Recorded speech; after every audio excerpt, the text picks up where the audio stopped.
আজকে স্বপ্নগর পত্রিকার অনলাইনে আমাদের সাথে থাকার জন্য আপনাদেরকে সাধুবাদ জানাই। আমি সৈয়দ রেজওয়ানুল হাবিব। আপনারা দেখছেন আজকের বিশেষ বিশেষ খবর।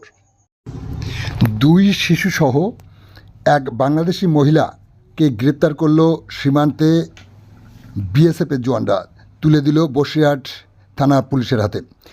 বসিরহাট থানার ঘুজাডাঙ্গা সীমান্ত এলাকা দিয়ে গতকাল রাত্রে দুই শিশুসহ এক মহিলা, মা ও তার দুই সন্তান সীমান্ত পার হয়ে ভারতে ঢোকে।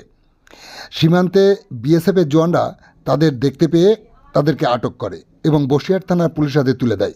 বসিরহাট থানার পুলিশ আজ তাদেরকে বসিরহাট মহকুমা আদালতে পাঠায়।